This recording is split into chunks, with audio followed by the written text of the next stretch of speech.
हरियाणा चुनाव में मिली जीत और जम्मू कश्मीर में मिली सफलता के बाद बीजेपी आला कमान का मोरल काफी बूस्ट हो चुका है और महाराष्ट्र और झारखंड के चुनाव के लिए पूरी तैयारियां शुरू हो चुकी हैं। और हमारे साथ इस वक्त राम माधव मौजूद है, जो कभी बीजेपी के राष्ट्रीय महासचिव थे, संघ के प्रवक्ता रह चुके हैं राम माधव जी, और एक तरह से कहा जाए तो पीएम के साइलेंट वर्कर जो कहा जाए, जो चुपचाप पर्दे के पीछे काम करता है।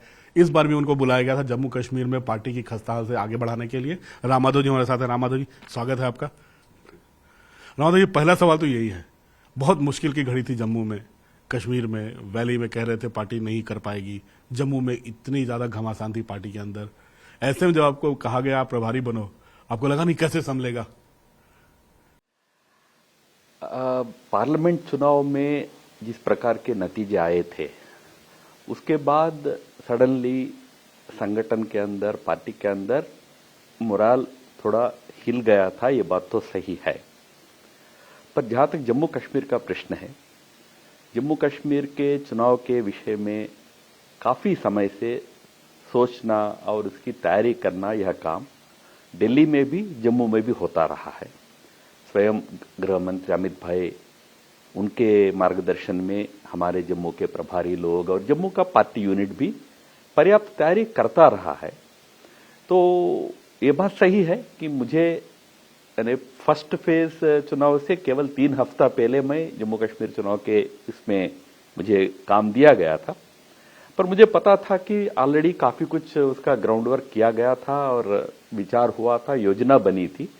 तो मैं उस योजना को आगे अमल करने का ही ज्यादा कोशिश किया। बात तो सही है कि एक समय ऐसा था जब मैं गया था, तो तब मुझे एक आध कांग्रेस वाले जिनके साथ कॉमन मित्रता तो हमेशा होती रही है, तो अनेक दलों से होती ही है, तो एक आध लोगों ने कहा कि हमारा लीडरशिप सोचता है कि अब अलायंस भी हो गया एनसी के साथ, तो जम्मू कश्मीर में हमारा केक वॉक होगा।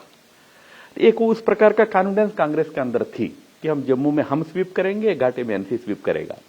मैं ये कह सकता हूं कि जम्मू में कांग्रेस को पूर्ण तरह रोकने में, आज जम्मू में स्थिति ऐसी हो गई चुनाव के बाद कि कांग्रेस को केवल एक ही सीट मिला, वो भी राजौरी में जो मुस्लिम मेजॉरिटी का कॉन्स्टिट्यूंसी वहां मिला, बाकी सब जगह कांग्रेस हार गई थी। पूरा का पूरा जम्मू का जो 6 जिले का क्षेत्र है, मुख्य जम्मू का हार्टलैंड जिसको कहते हैं, उसमें पूरा स्वीप बीजेपी ने किया था। वो स्थिति जरूर अच्छी रही, उसमें कार्यकर्ताओं का मेहनत तो पहले से जो हुई योजनाएं भी काम आई थी। हाँ, ये मैं कह सकता हूं कि घाटी में एनसी को इतनी बड़ी सफलता मिलेगी, यह स्वयं एनसी ने भी सोचा नहीं था।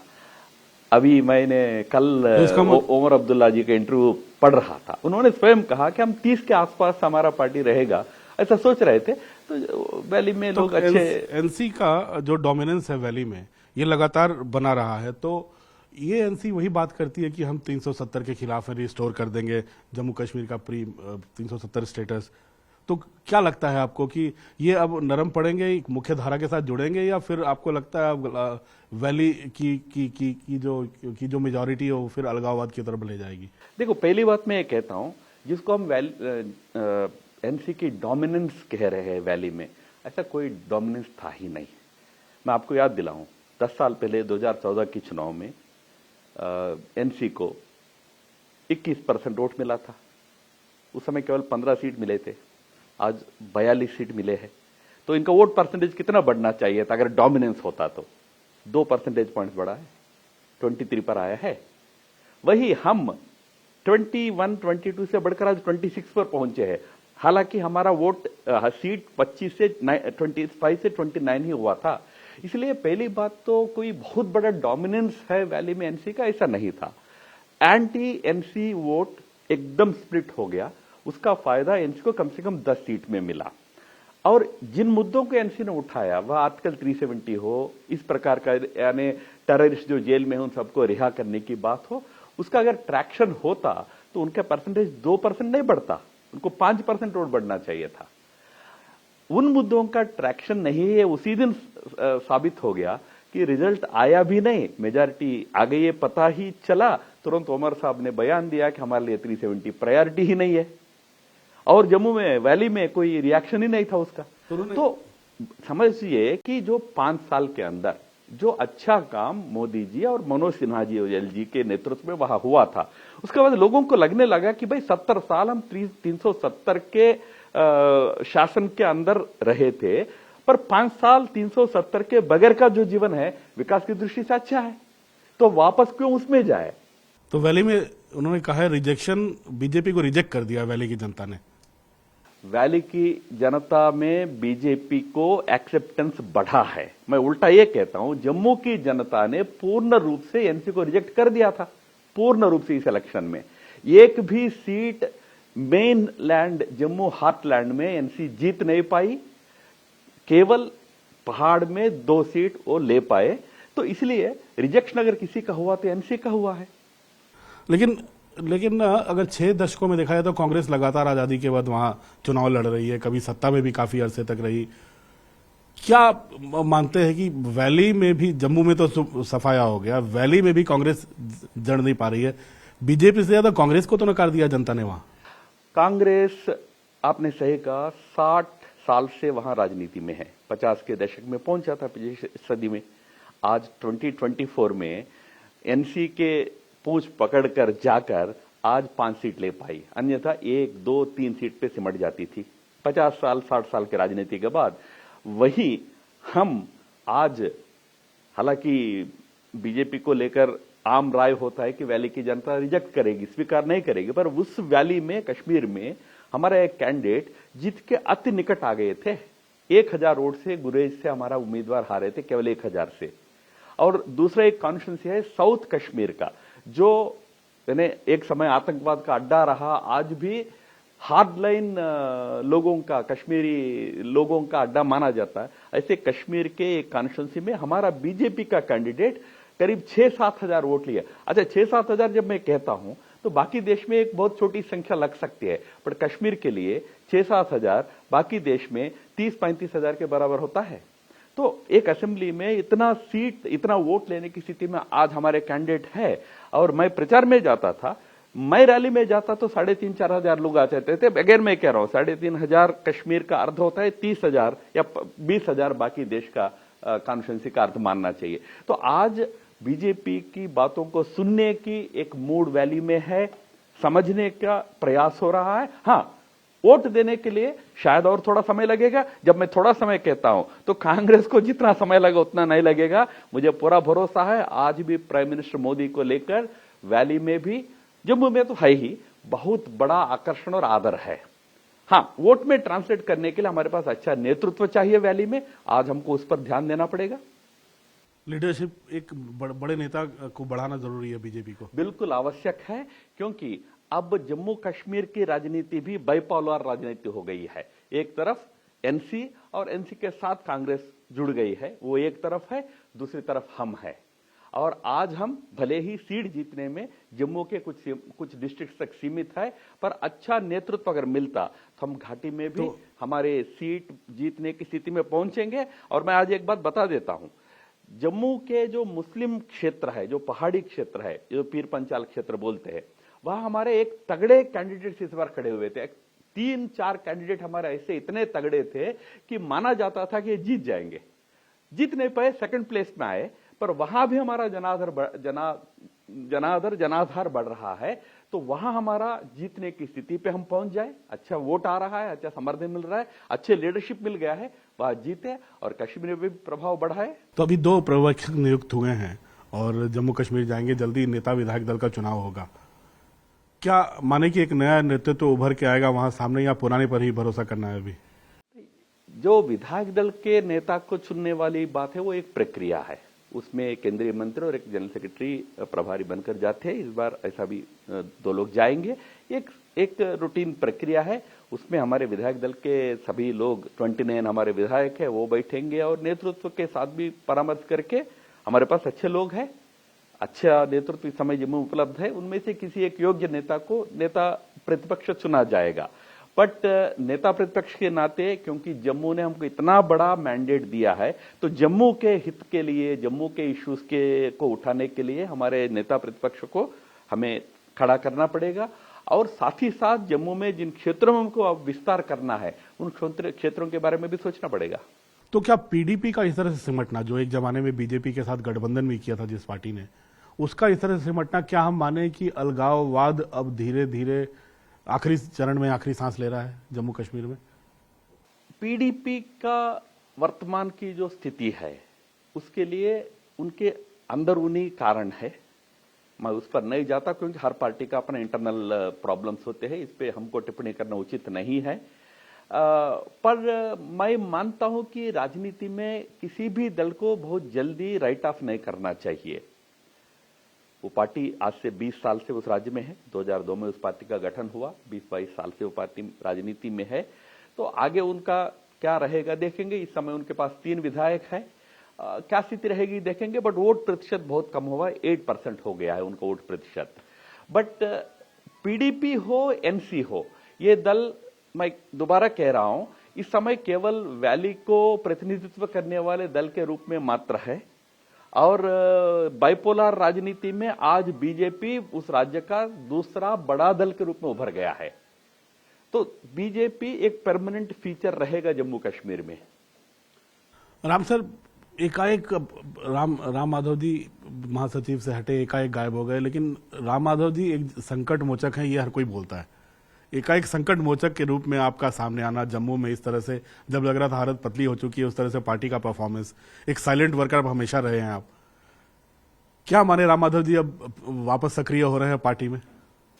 तो संकट मोचक वगैरह शब्दों से मैं सहमत नहीं हूं।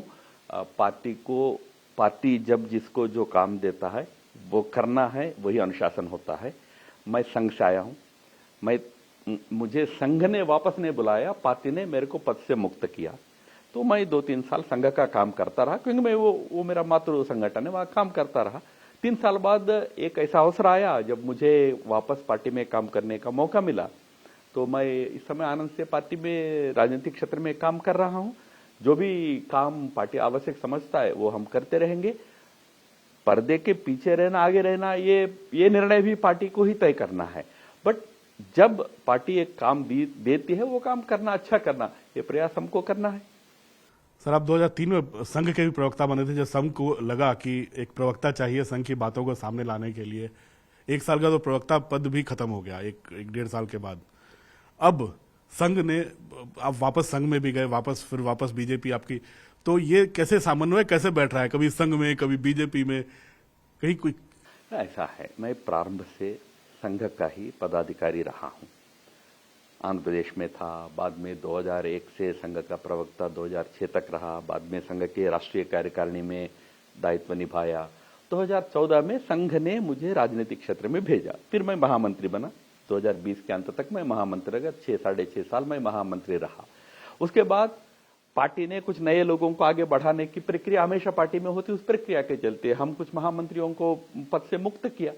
मुक्त करने के बाद स्वाभाविक है, क्योंकि मैं संघ से आया, वापस संघ में कुछ काम करता रहा। 3 साल बाद फिर अवसर पार्टी में मिला तो मैं वापस आके पार्टी में काम किया। तो संघ में रहते हुए जो हमने सीखा है, जहां काम वहां हम, इस सूत्र में हम चलते हैं। राजनीतिक क्षेत्र में आज जो काम दिया जाता है, आज कश्मीर का काम दिया गया, उसमें जो मेरी क्षमता थी उसके अनुरूप मैंने काम किया। लोकसभा चुनाव में बड़ी बातें उठी राम माधव जी की, संघ जमीन पे बीजेपी की मदद नहीं कर रहा है। एक बयान आया नड्डा जी का जिसमें काफी नाराजगी हुई। संघ की बैठक हुई पलाकाड में, वहां भी कुछ ऐसे बातें अंबेडकर साहब ने कही कि कुछ परिवार में कुछ इश्यूज हैं जिसको हम लोग सॉर्ट आउट करेंगे। मतलब कुछ ऐसे मुद्दे हैं जो संघ और बीजेपी के बीच सॉर्ट आउट हुआ। हालांकि मुझे, आप प्रवक्ता रह चुके हैं, लेकिन लगता है कुछ ऐसे मुद्दे हैं घर के भीतर जो अभी सॉर्ट आउट होने बाकी हैं। नहीं, पहली बात तो मैं स्वयं एक उदाहरण हूं। संघ और भाजपा के बीच में कोई ऐसा बड़ा मुद्दा अगर है, ऐसा कोई बड़ी समस्या है, तो मैं यहां नहीं होता। इसलिए जब हम एक परिवार कहते हैं, परिवार में समय समय पर अनेक इश्यूज पर चर्चा, परामर्श, विचार विमर्श होते रहता है। जब मुझे वापस पार्टी में जाना था तो बहुत सहजता से संघ ने मुझे अनुमति दे दिया वापस पार्टी का काम करने का। अगर संघ और बीजेपी में कोई गैप अगर वास्तव में है तो मैं वापस कैसे रहता। तो इसलिए ये बाहर चर्चा बहुत होती है, कई शब्दों की अलग अलग व्याख्याएं हो जाती है। वो नड्डा जी का इंटरव्यू जिसका आप जिक्र कर रहे हैं, वो पूरा इंटरव्यू मैंने बहुत केयरफुली पढ़ा था। उसमें ऐसा कोई अर्थ नहीं था जो अर्थ निकाला गया कि अब संघ की जरूरत नहीं है, ये शब्द उन्होंने कभी कहा ही नहीं था। उन्होंने कहा कि भाई अब बड़े हुए हैं तो अपने पैरों पर खड़ा होने का प्रयास करते, संघ तो हमेशा है हमारे साथ, यही उनका कहने का अर्थ था। उसका जो भी इंटरप्रिटेशन हुआ हो। उसी प्रकार सुनील अंबेडकर जी ने कहा कि भाई परिवार है तो बात ये चलते रहता है, कुछ उसका कोई ऐसा अर्थ नहीं कि झगड़ा हो रहा है, सॉर्ट आउट करना, ऐसा नहीं है। एक सहज स्वाभाविक संबंध दोनों संगठनों के बीच में पहले भी था, आज भी है। कहा जा रहा था कि जमीन पर लोकसभा चुनाव में भी जमीन पर संघ के लोगों ने मदद नहीं की बीजेपी की, बूथ लेवल पर कार्यकर्ता इस बार नदारद थे। वही हाल बाद में नजर आ रहा था। हरियाणा और जम्मू कश्मीर में क्या संघ नदारद था जमीन पे, बूथ लेवल पे लोगों को मनाने में, जो आपका जो शक्ति केंद्र है उन सब से लोगों को लाने में? मैं स्वयं संघ से हूं तो मैं जो कहता हूं ये एकदम, मैंने संघ में रहा इसलिए संघ क्या करता है उसको मैं सही व्याख्या दे सकता हूं। संघ चुनाव के समय केवल एक ही काम करता है जिसको हम लोक जागरण कहते हैं। उस गिवन राज्य या गिवन रीजन का जो वास्तविक समस्याएं होती है, जिसको संघ मानता है कि देश की दृष्टि से और समाज की एकता की दृष्टि से महत्वपूर्ण है, उन मुद्दों को लेकर वोटर को जागरूक करना और वोटर जरूर वोट दे इसके लिए प्रोत्साहित करना, प्रेरित करना, यही काम संघ करता है। जम्मू कश्मीर में ये काम संघ ने बाखूबी किया। 370 वापस लाने के बाद जब एनसी जैसे पार्टियां कहती है उसका क्या खतरा हो सकता है, उसके क्या समस्या हो सकती है, ऐसी चीजों पर समाज जागरण का काम संघ ने किया और वोटर को बूथ में जाकर वोट देने की प्रेरणा संघ ने दी थी। रही बात क्या संगठन बीजेपी के विषय में संघ का कोई रोल रहता है क्या, कोई विशेषकर होता नहीं, पर क्या है डाउन द लाइन संगठन में कई संघ के कर्मभूमि से आके पार्टी में काम करने वाले कार्यकर्ता होते हैं, उनको हमेशा सही दिशा में काम करने का प्रोत्साहन संघ के नेतृत्व के माध्यम से मिलते रहता है। उसको कोई ट्रबल शूटिंग कहे, कोई और शब्द प्रयोग करे, वो कर सकते हैं, पर संघ उतना सीमित काम करता है। बीजेपी को चुनाव में कैसे चलाना ये काम संघ कभी भी करता नहीं है। ये जो व्यापक मैंने जो बात कही वो बात जरूर जम्मू कश्मीर में हमारे अनुभव में आया, संघ ने वो काम किया, उसका फायदा स्वाभाविक बीजेपी को मिलता है, क्योंकि जिन मुद्दों को हम महत्वपूर्ण मानते हैं वो मुद्दे संघ भी मानता है, क्योंकि हम दोनों एक ही विचार के लोग हैं, इसलिए उससे फायदा जरूर मिलता है। पर संघ का एक उद्देश्य व्यापक होता है। मैं जानता हूं कि हरियाणा में भी उसी प्रकार का काम संघ की ओर से हुआ होगा। और आने वाले चुनाव जो है महाराष्ट्र में और झारखंड में, कहा जा रहा है महाराष्ट्र में संघ बिल्कुल जमीन के लेवल पर कार्यकर्ता नाराज बैठे हुए हैं। संघ के कार्यकर्ता कभी नाराज होता नहीं भाई। संघ के कार्यकर्ता लोक संग्रह में जुड़े हुए कार्यकर्ता है, जिनको लोक संग्रह करना है वो नाराज कैसे बैठेंगे। वो किसी चीज को ठीक करने की आवश्यकता है तो करने का प्रयास जरूर करते होंगे, वो राजनीतिक नहीं कह रहा हूं, समाज में कोई इश्यू है तो उसको ठीक करने में लगते होंगे। कभी नाराज हो गए घर पे बैठ के, ऐसा संघ कार्यकर्ता कभी नहीं करता है। और वैसे मैंने कहा संघ का रोल जो होता है वो यही होता है कि भाई लोक जागरण करो, समाज को सही मुद्दों के प्रति जागरूक करो। महाराष्ट्र है तो महाराष्ट्र के सही मुद्दे क्या है, जब चुनाव आते हैं तो सरकार कैसे होना चाहिए महाराष्ट्र का, उसको लेकर संघ एक सही दिशा दर्शन करने का प्रयास करता है। ये नहीं कहता है कि तुम फलाना पार्टी को जाकर वोट दो या फलाना कैंडिडेट को दो, वो संघ का कभी नहीं होता है। हाँ, क्या मुद्दे हैं महाराष्ट्र के लिए उस पर जागरण करता है। रूठ गया हो, कभी बैठ गया हो, ऐसे संघ का पद्धति नहीं। लोक जागरण करने वाला, लोक संग्रह करने वाला ऐसे रूट नहीं जाता है। एक और अब इतने क्लैरिफिकेशन है राम माधव जी, अपने काफी लोग देखेंगे इसको। सरसंघ चालक काफी अपने स्टेटमेंट्स जो देते हैं उससे ऐसा लगता है कि संघ नाराज है। नहीं, बिल्कुल नहीं है। जैसा मैंने कहा मैं सारे नड्डा जी का उनके बारे में जिक्र नहीं करूंगा, क्या क्या नहीं, देखिए आप जानते हैं सारी बात। देखिए हर बयान की एक कॉन्टेक्स्ट होती है। अब वो संदर्भ से बाहर निकालकर कुछ उसकी व्याख्या करने का प्रयास होगा तो उससे तो गलत अर्थ स्वाभाविक निकलता है, फिर इसका इंटरप्रिटेशन होता है राजनीतिक क्षेत्र में। बट सरसंघ चालक जी जो कहते हैं, मैंने कहा वो जो व्यापक देश की दृष्टि से और व्यक्ति के संस्कार की दृष्टि से कुछ बातें कहते हैं, वो कोई व्यक्ति विशेष के लिए कहा है, पार्टी विशेष के लिए कहा, ऐसा बिल्कुल कभी नहीं होता है। और वो जो कहते हैं वो सबके लिए अच्छे ने एक प्रकार से पथ निर्देशक टाइप की बातें वो कहते हैं। व्याख्या गलत हो जाती है, आउट ऑफ कॉन्टेक्स्ट लिया जाता है शब्दों का, बट अन्यथा उसमें कोई विवाद कभी भी नहीं होता है। चलते चलते राम माधव जी, एक सवाल, पार्टी के अंदर रहे आप, संघ के अंदर रहे आप, ऐसे इक्के दुक्के नेता हैं जो बीजेपी जाकर वापस संघ ने जिनको वापस लिया, भविष्य में क्या रोल है राम माधव जी का? नहीं, वो तो पार्टी तय करेगी। मेरा संघ से फिर पार्टी में कुछ दायित्व लेने के लिए आ गया ना, संघ की अनुमति से हुआ है। अब मैं इस क्षेत्र में, राजनीतिक क्षेत्र में हूं, कश्मीर का चुनाव की एक जिम्मेदारी मुझे मिला है, वो मैंने जितना मेरे ओर से करना था उतना किया था। आगे मुझे क्या काम देना है वो पार्टी तय करेगी। आपकी प्राथमिकता बड़ी नॉर्थ ईस्ट हमेशा से रही थी, जहां आपने पार्टी को एकदम रिवाइव कर दिया, सभी राज्यों में पार्टी सत्ता में आ गई, नहीं तो कोलिशन में। नहीं, मैंने जैसे कहा, नॉर्थ ईस्ट आपकी एक बहुत बड़ी कमजोरी भी है काम करने के लिए। मैंने जैसे कहा, हम जिस परिप्रेक्ष्य से आते हैं, जैसे संघ की पृष्ठभूमि से आते हैं, हमारे लिए एक ही सूत्र होता है, जहां कम वहां हम। अगर कहीं कमी है, करना है, वहां हम रहेंगे। जहां काम वहां हम, जहां काम दिया जाता है वहां हम है। इतना ही हमारा सूत्र है। मेरा कोई प्रायोरिटी नहीं है अन्यथा।